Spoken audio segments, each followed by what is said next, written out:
Este segmento es presentado por Stellarbet, donde juegan las estrellas.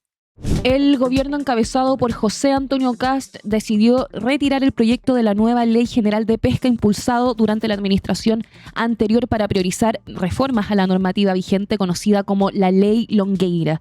La medida fue comunicada por la Subsecretaría de Pesca, que argumentó la necesidad de una respuesta normativa oportuna, eficaz y jurídicamente cierta. La decisión generó fuertes críticas desde el Congreso y el sector pesquero artesanal, quienes califican la medida como un retroceso.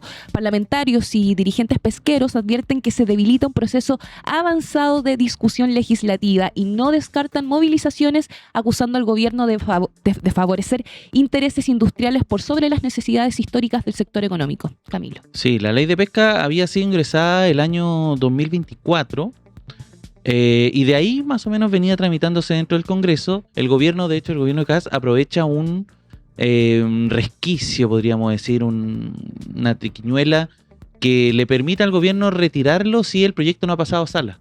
Y efectivamente venía tramitándose, pero fundamentalmente en las comisiones. Y en esas comisiones, que fue, digamos, le da la posibilidad al gobierno de hacer este retiro para su estudio y perfeccionamiento, pese a que ya estaba llena de indicaciones, había, digamos, tomado bastante tiempo en la discusión de los parlamentarios, por lo tanto genera ahí evidentemente incertidumbre. Recordemos que fundamentalmente lo que permitía esta Ley General de Pesca, que en un principio se llamó Ley de Fraccionamiento Pesquero, era como el nombre formal que había tenido, y que venía a reemplazar la polémica Ley Longueira, que se le llamó en un momento, que para hacer un poco de memoria, todo este caso de la ley de pesca, ¿cierto? Transcurre mientras Pablo Longueira era ministro de Economía y se descubre que él había recibido, entre otras cosas, correos que en el fondo decían cómo tenía que ser la ley de pesca, y eran correos enviados justamente de las pesqueras industriales. Y de hecho era tan burdo el tema que era casi textual lo que aparecía dentro. Incluso hubo observaciones, estas indicaciones que presentan los parlamentarios, entre ellos Jaime Orpiz, que también eran textuales de lo que alegaban las pesqueras industriales en esa ley que se aprobó en el primer gobierno de Sebastián Piñera. Esa ley que ya después de una serie de investigaciones, condenas de por medio, Jaime Orpiz es uno de los que está hoy día en Capitán Llaver,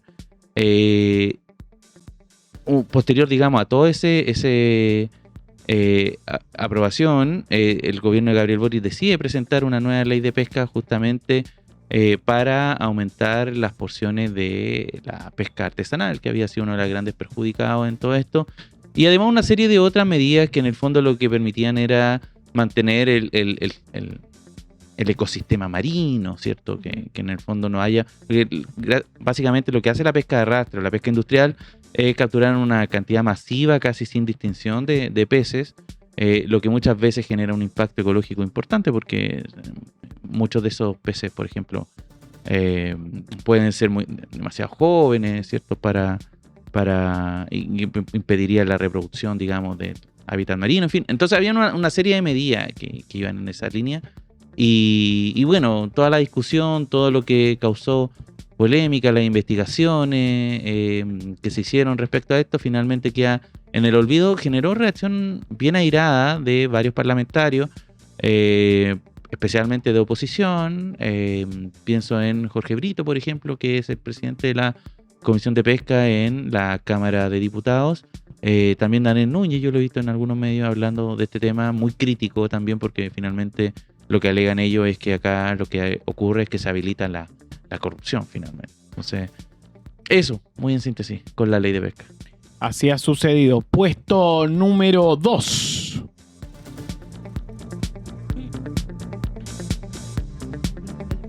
El proceso judicial contra Nicolás Maduro y Cilia Flores en Estados Unidos sumó un nuevo revés luego de que el juez Alvin Hellerstein rechazara desestimar la causa por narcoterrorismo. La defensa argumentó que las sanciones impiden financiar adecuadamente a sus abogados, pero el tribunal determinó que esto no invalida el juicio en curso. Mientras avanza la etapa aprobatoria, el caso ha escalado en tensión pública y mediática con manifestaciones a favor y en contra en Nueva York. La Fiscalía sostiene acusaciones graves que podrían derivar en cadena perpetua, mientras la defensa busca instalar dudas jurídicas y ganar respaldo en la opinión pública internacional. Estamos atentos a esto porque de alguna manera también empezaron a presentar los argumentos de la defensa. Los abogados Barry Pollack y Mark Donnelly alegaron que las sanciones impiden el pago de su honorario. Sostuvieron que esto vulnera el derecho constitucional de los acusados a elegir su defensa. Ayer vi Mega Noticias y Televisión y estaban periodistas siendo corresponsales en Estados Unidos haciendo esta cobertura de Nicolás Maduro.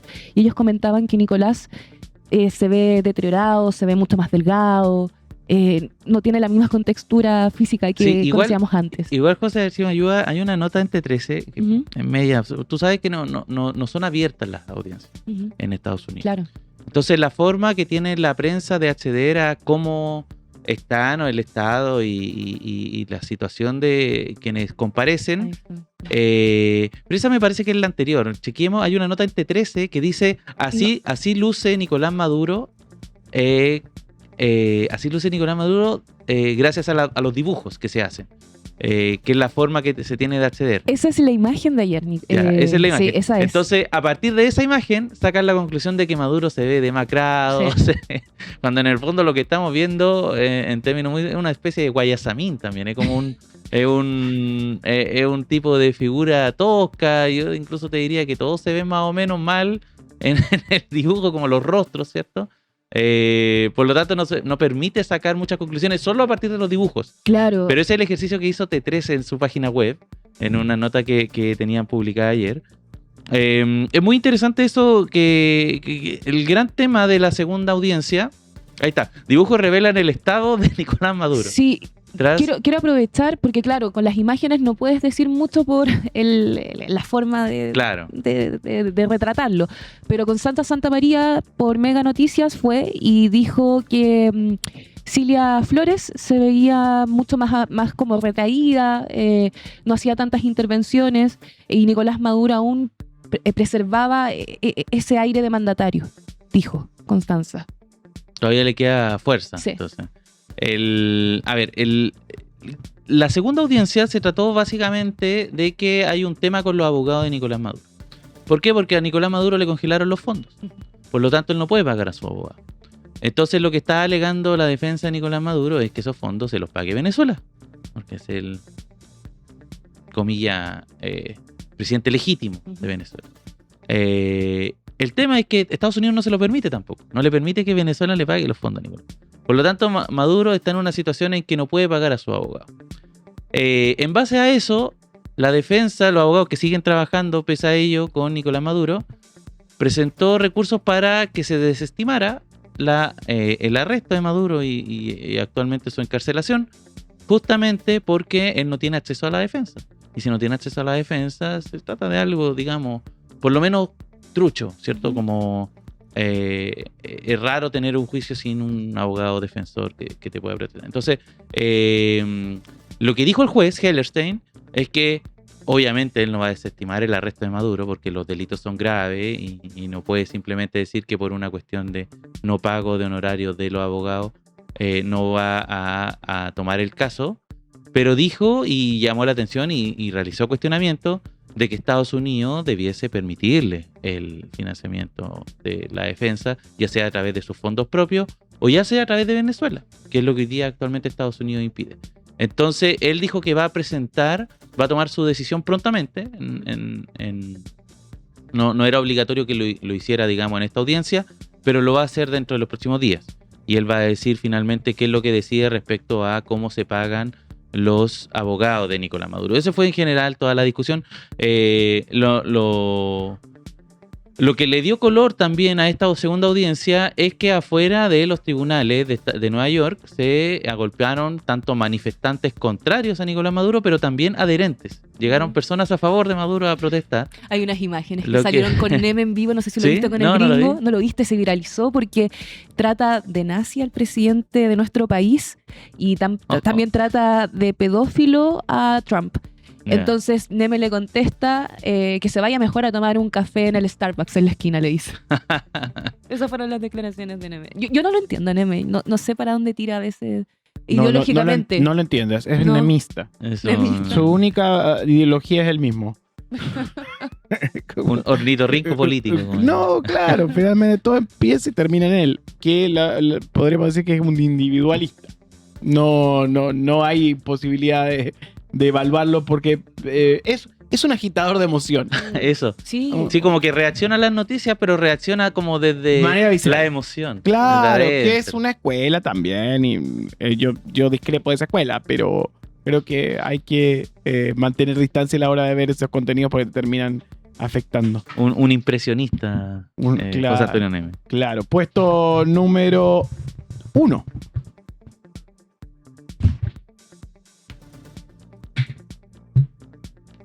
El alza histórica en los combustibles en Chile, impulsada por ajustes al MEPCO y el aumento internacional del petróleo, comenzó a impactar directamente en la inflación y provocó protestas en Santiago.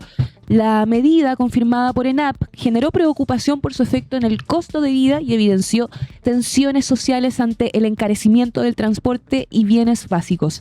El gobierno de José Antonio Kast defendió la decisión como necesaria frente al contexto global, aunque reconoció el malestar ciudadano. Expertos advierten que el incremento tendrá efectos en cadena sobre toda la economía, mientras crecen las críticas políticas por la forma en que se implementó y por su coincidencia con propuestas de rebajas tributarias. Y para conversar de los efectos políticos en esta mañana, acá en Turno AM y económicos de la crisis que estamos pasando, estamos en estos momentos con el periodista y miembro del Centro de Investigación Periodística de la UDP, Juan Andrés Guzmán. ¿Cómo estás, Juan Andrés? Bienvenido. Buenos días, Juan Andrés.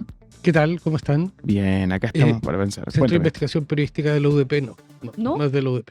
Es independiente, un chiringuito que montamos entre colegas periodistas. Perfecto. Centro de Investigación Periodística. Y para partir, Juan Andrés, durante la jornada de ayer vimos movilizaciones en Santiago, principalmente por parte de los estudiantes secundarios. ¿Cómo ves la combustión social? Me preocupa porque esta vez la reacción va a ser más dura, yo creo. Hay legislación, si las calles se combustionan, tengo la impresión de que va a ser más duro que antes, en términos de las víctimas, de los estudiantes. Me preocupa que no hayan soluciones políticas pacíficas y que las cosas se calienten demasiado rápido y me preocupan los estudiantes caminando, protestando, lo que les vaya a pasar. Claro, es como un tema humano. ¿Y ahí hay aspectos políticos y comunicacionales que estimulan la polarización? Sé que estoy un poco aburrido de los análisis comunicacionales, la verdad. Dale. Me gustan más los datos de los fenómenos que están ocurriendo en términos de cifras económicas, porque el problema desde mi punto de vista, cuando uno se centra en lo que dice y lo que dijeron, empezamos a pillarnos la cola, digamos. Hoy día estamos discutiendo si los rebajas tributarias para los ricos mejoran la economía, aumentan el empleo, y eso no es discutible. Eso se sabe que no ocurre. Es como si te dijera, ¿sabes qué? Discutamos si la Tierra es plana. ¿Por qué vamos a discutir eso? Sí, no es así. ¿Y de qué manera eso se le puede bajar a la gente de manera simplificada para que lo entienda en su Primero, casa? los periodistas deberían dejar de ir de uno a otro repitiendo cosas que se saben que no son ciertas. Es que, acaba de decir el ex ministro Briones que esto no es así, que la economía no se activa. ¿Por qué esperar a que lo diga Briones o cualquier otro? Lean los periodistas las investigaciones que hay, lo que se ha publicado, y eleven un poco el tipo de debate, digamos. No es un tema también comunicacional, sino los periodistas también hacen preguntas estúpidas, digamos. Eso no es una novedad. Pero la culpa, o sea, no sé si lo estoy malinterpretando, pero está diciendo que la responsabilidad respecto a la situación económica o incluso las políticas de CAE de los periodistas. No, estoy diciendo que los periodistas podemos elevar un poco el debate. Es decir, mira, sé que en realidad la discusión no es si las rebajas tributarias pueden mejorar la economía. Eso no es cierto, no ha pasado nunca. De eso se trata un poco el artículo por el que me invitaron a hablar. Pero también les traje un regalo, que este libro libro de de debate, la sí. democracia violenta, que es otro tipo de terraplanismo, que es la idea de que metiendo mucha gente a la cárcel, llenando de policía las calles, la delincuencia baja.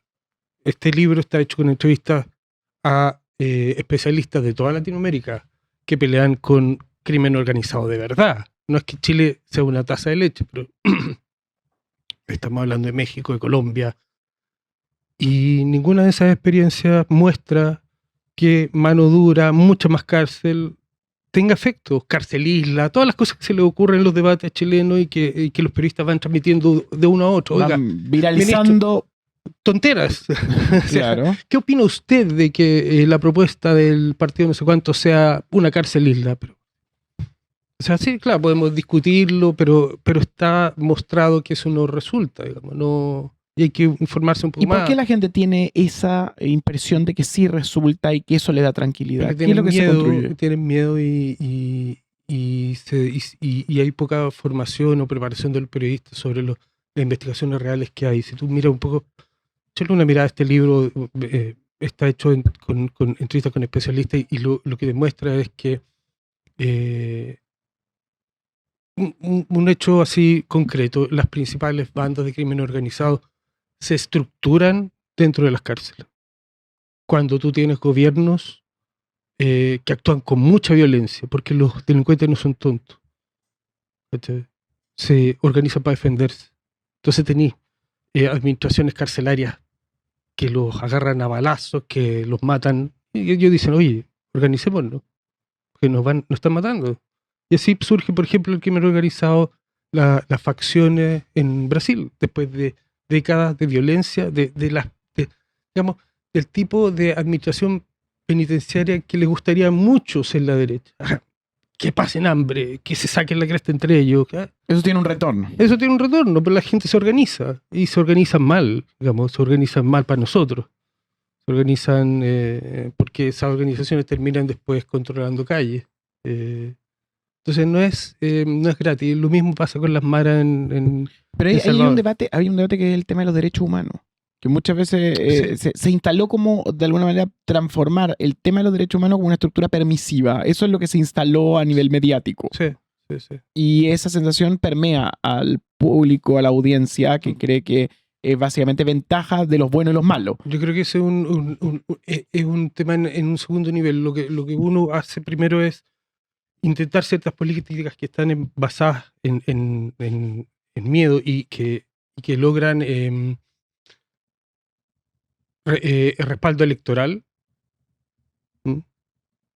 La instalas y el costo no lo pagas tú, porque esa organización de los criminales ocurre 5 o 6 años después, pero tú ya fuiste elegido, ya dijiste con mano dura, y ya ganaste.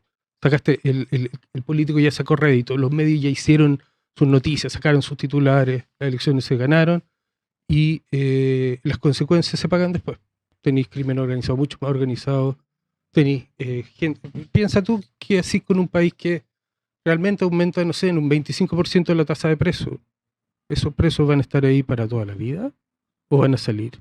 Y cuando salgan de estas cárceles mucho más duras, ¿cómo van a salir? Quería estar al lado de alguien que pasó 12 años en cárcel. Quería tomártelo en la calle. Eso, ¿de verdad? O sea, En Chile no existe una reinserción No social existe, real. No existe, o sea, no solo en Chile, en estos países donde se aplican estas políticas radicales, las calles son mucho más violentas, en parte por eso, porque tú empujas una mecánica de violencia que solo retorna violencia, no funciona. Yo me llegué a la convicción de que este libro hicimos con Juan Pablo Luna y con Alejandra Luna, que son investigadores, politólogos, y mi convicción es que las políticas públicas en temas carcelarios solo la cagan. La diferencia es si la la cagan muy rápido o más lento.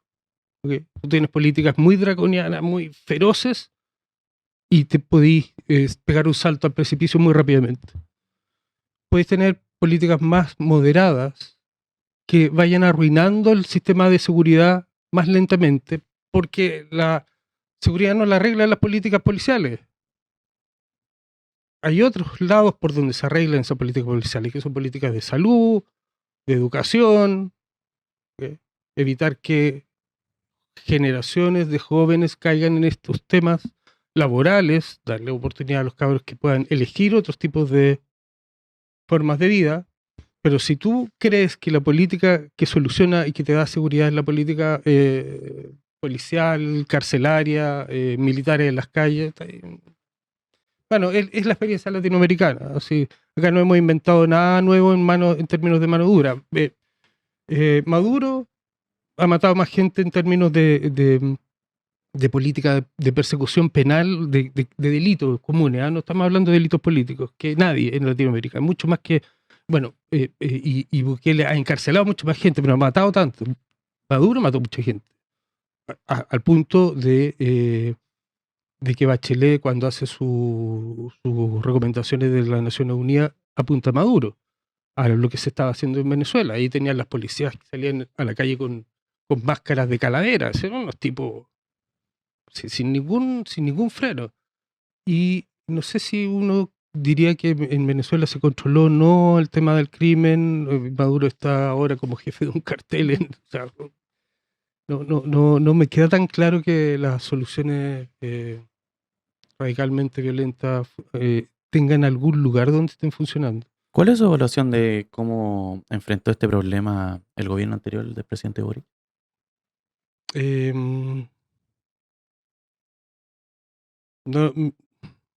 A ver, ahí hay dos asuntos distintos. Uno es las tasas de criminalidad venían en un alza. Me da la impresión de que lograron contenerlo, y creo que en términos de políticas comparadas, eso es una buena política pública. Como frenar el envión. Y es frenar las alzas y tratar de controlar eso. Yo creo que eso es una buena política realista, porque aquí hay que diferenciar entre los sueños de paz que tenemos cuando nos levantamos en la mañana, ojalá todo fuera rosado, y las políticas reales en Latinoamérica, lo que se ha aplicado y lo que funciona.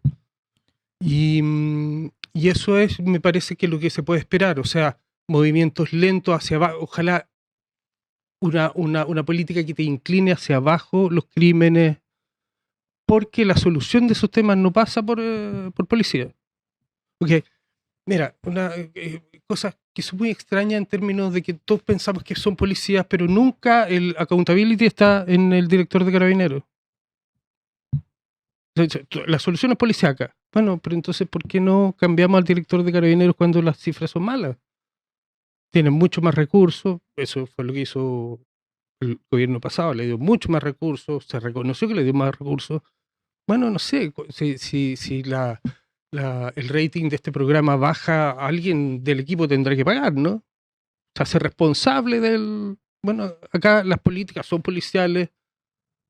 Se le dan más recursos a los policías y nadie dice en la televisión, bueno, ¿cuándo pedimos la cabeza del director general? Bueno, porque ¿no? hay también en la televisión una coordinación con las policías. Bueno, pues, bueno, entonces en la cual la televisión entrega sus operativos a las áreas de prensa como material tipo agencia. Eso es una de las entrevistas que sale acá, que es una investigadora canadiense que investigó las políticas comunicacionales de Carabineros y mostraba eso. El equipo de prensa de Carabineros es mucho más grande que los equipos de prensa de muchos medios.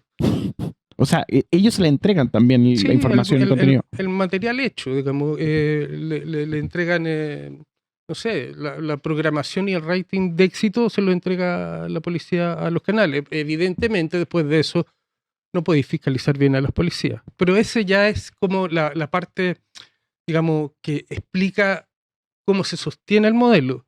Pero si uno piensa de verdad como ciudadano que lo que hay que hacer acá es más policía, bueno, que los que tienen más recursos digamos, y cada vez más leyes que los protegen se hagan responsables en algún momento. Ahora habrá que poder decir, bueno, el director general de Carabineros tiene que hacerse responsable de las alzas de crímenes o no, o no, o atacar, como decía el presidente, cuestionar a un policía, atacar a la patria, se me fue la cuña. Bueno, eso fue a partir de un crimen, pero quiero decir que esa sensación de que el policía es incuestionable, de que criticarlo es horrible, no da cuenta de la inversión que se ha hecho en la policía.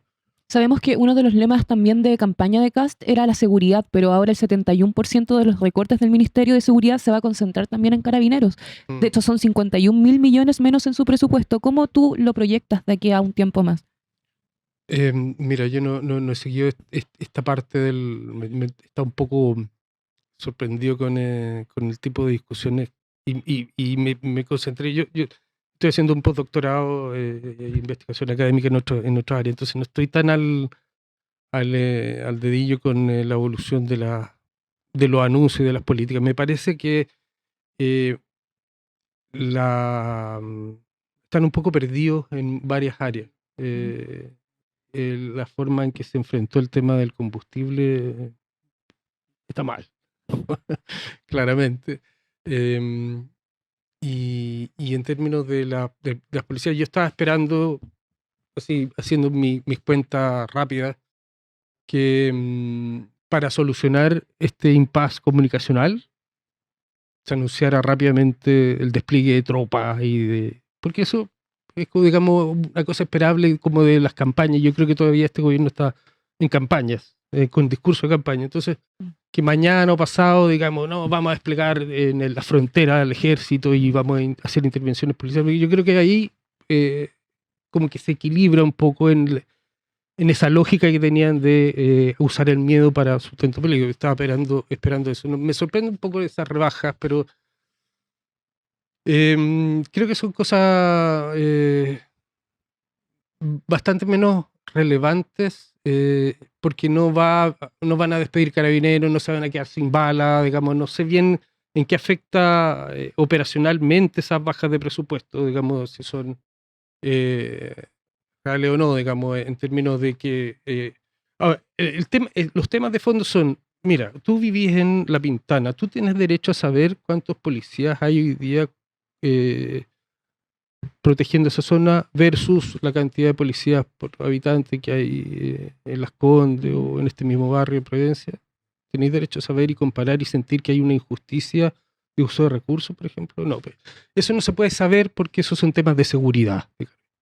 Pero ni siquiera podéis saber la historia. Entonces, a pesar de poder saber dónde hay una comisaría y qué sector es más seguro en una aplicación de... SoSafe. Y de las aplicaciones que hay de temas inmobiliarios, uno puede ver el área, cuánto ha crecido la cantidad de comisaría alrededor. Claro. Como parte de un factor. Pero no puedes saber la dotación. Las dotaciones.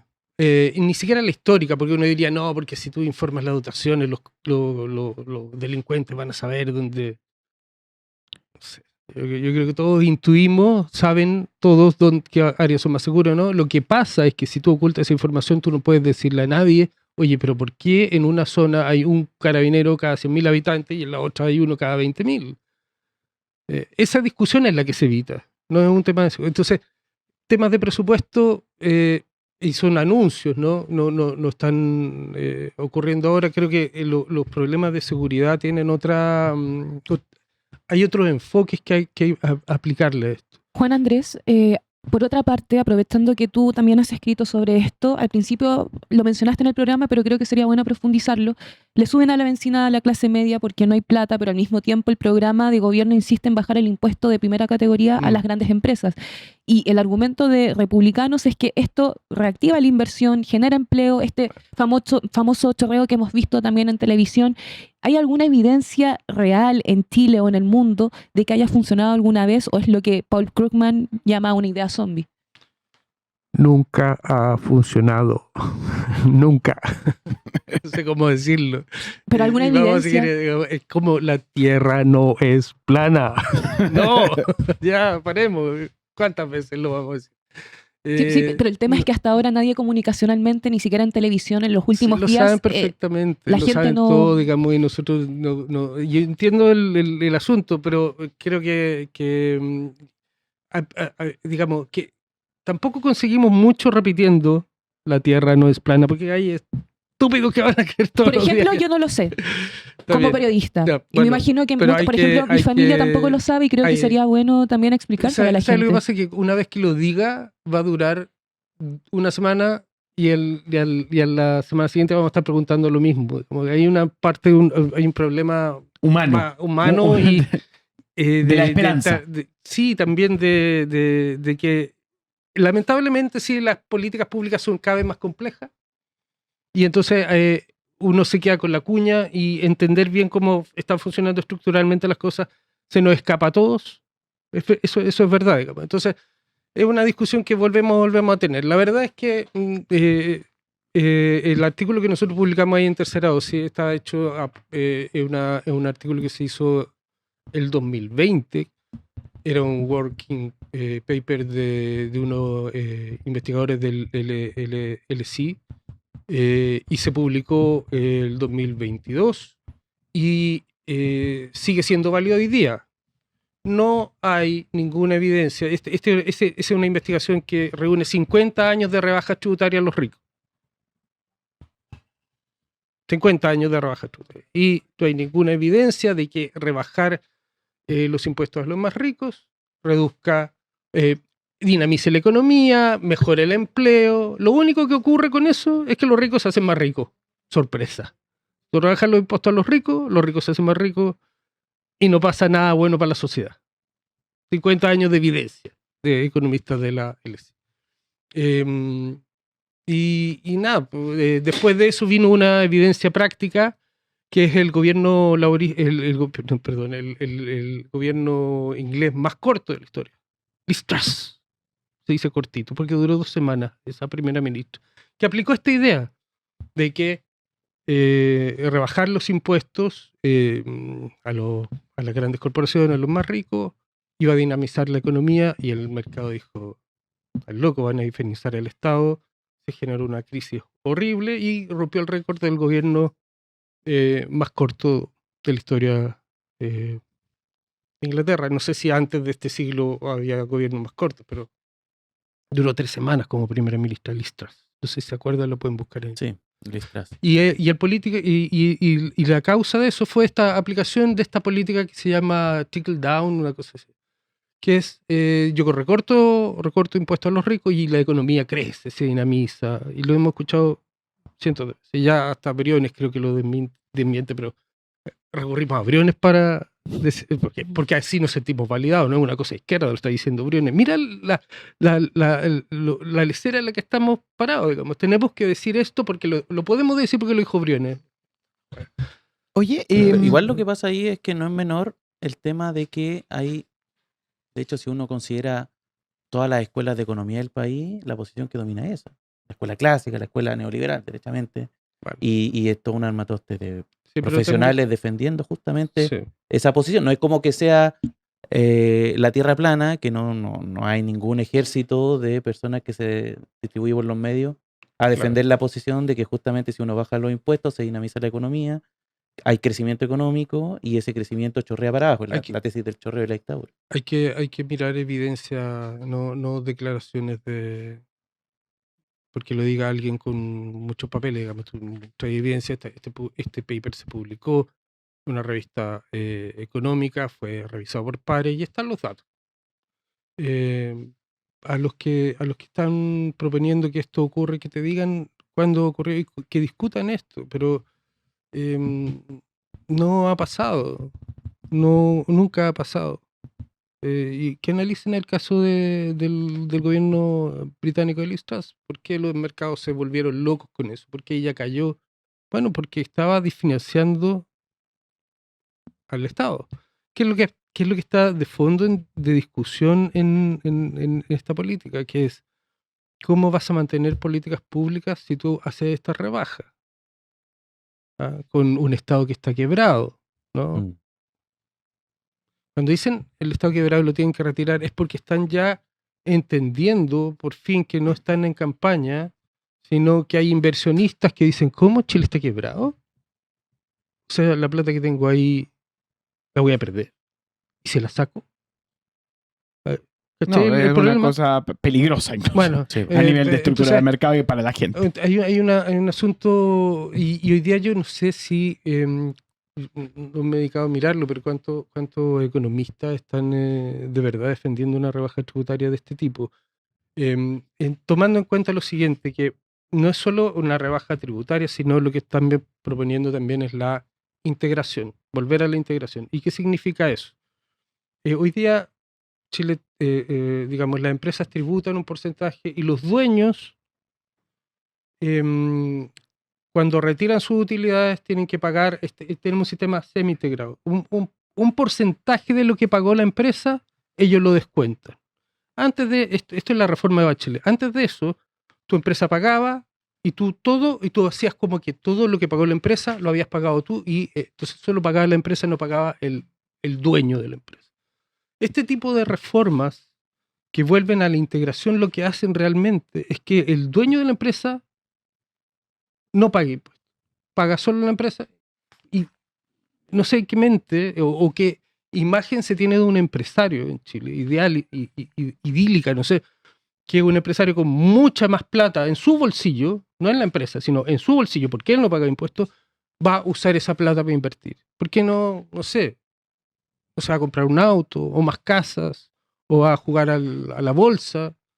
Esa fantasía... O hacer filantropía. No sé, claro, ¿de dónde salen esas cosas? Porque eso no se espera de mí, por ejemplo. ¿Ah? Nadie esperaría que yo hiciera eso. Digamos, este gallo, si le da más plata, ¿qué va a hacer? ¿Se va a ir a comer un sándwich a la cuenta alemana? ¿Qué? Mírenlo. Claro. Bueno, una sola cosa. Esto yo lo conversé, porque yo hice una investigación sobre la evolución de los impuestos viendo el tema de la elusión tributaria. Lo conversé con gente de los años 90, cuando llega el gobierno de Aylwin, y los primeros que se encargan de los impuestos bajo Echeverry, digamos, tienen la idea de que el que va de impuestos es el chico, el grande no. El grande no está para eso. El grande lo que hace con su plata es invertirla. ¿De dónde salió eso? ¿De dónde sale esa raza de gente que cuando tiene plata invierte? Y no se la lleva, no la gasta en mansiones, no me puede... Te voy a hacer una pregunta, Juan Andrés. Juan Andrés, bueno, también es parte de Tercera Dosis, y Tercera Dosis también es un núcleo de pensamiento muy interesante, en el cual en el año 2023 publica una nota sobre DJ Liz, que es la creadora del neoperreo. Esa nota fue muy popular y muy viralizada, y decía, hoy lo ilegal es un parásito gigante y si lo sacamos del mundo se muere. Decía que en Chile era imposible erradicar los distintos tráficos que prosperan. Y una nota muy honesta, era muy transparente sobre una perspectiva de una, digamos, miembro creativa de la generación Z. Desde el 2023 hasta hoy, 3 años más tarde, hoy en día hay, algo, le llaman gremialismo, pero es más cool decirle corpocracia, instalada porque por último renueva los debates, cambiar los conceptos y los contenidos. Y en esa lógica, Juan Andrés, esta definición, que fue parte de la serie Democracia Violenta, que termina decantando en el libro, está acá, es parte de ese origen de la pregunta. Hoy tenemos un nuevo ciudadano también habilitado a propósito de todas estas conversaciones, ¿no?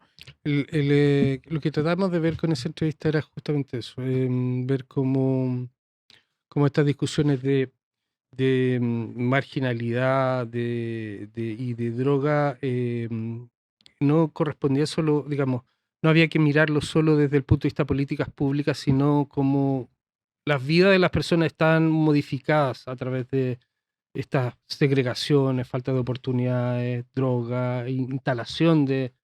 Y lo que aparece ahí es de una forma muy radical que no estaba presente en mi generación para nada, digamos, ni siquiera en mis sueños ni pesadillas.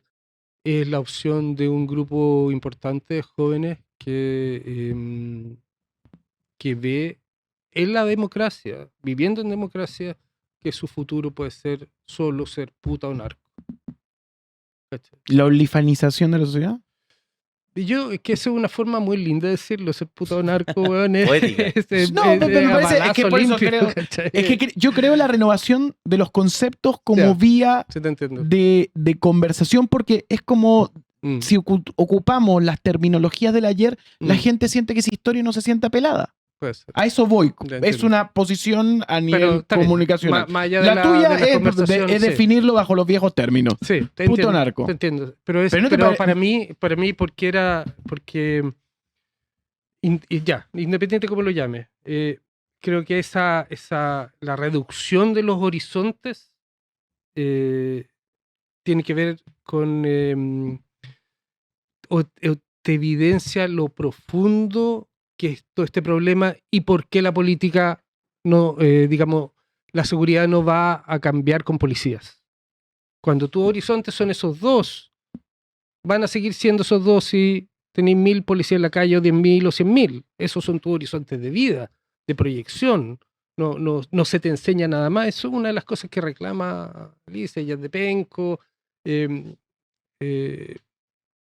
Es un horizonte académico muy malo, un horizonte profesional muy malo, de su generación, no solo Pero de ella se ella. expresaba muy bien en toda la nota y tenía como Sí. la cosa muy clara. A mí me encantó por eso. Sí, porque yo, bueno, no la conozco tanto, pero digamos su biografía muestra que es una mujer, digamos, especialmente lista, inteligente, digamos, y que no siempre esas personas logran salir del engrudo social en que los dejan, digamos, pero algunos logran y ella se fue a hacer con una beca para Inglaterra, me parece, a estudiar literatura. Entonces ella tiene una genética, por decirlo de alguna manera, o una capacidad especial. Y ella por eso puede narrar este proceso que otros viven anónimamente y son destruidos por este proceso, digamos. ¿Cachai? Ella puede ser consciente de lo que pasó. Pero lo que te muestra es, acá el problema no es policial ni carcelario. Es un problema y que no tiene que ver solo con política económica, de horizontes que se acaban, de horizontes que se cierran y 2 caminos que te quedan. ¿Cachai? Estamos resumiendo, porque pueden haber otros caminos intermedios, pero en una sociedad que te da esas ofertas, poco aporta las políticas de seguridad. Este trabajo ha sido de muchos años, Democracias Violentas, que está presentado con el profesor Juan Pablo Luna, sí, también Alejandra Nurle. Alejandra Nurle y el señor Juan Andrés Guzmán, un clásico del periodismo chileno. Para nosotros es un honor tenerte esta mañana. Muchas gracias. No, de verdad. Así que nada, pueden ir a buscarlo, lo edita Debate.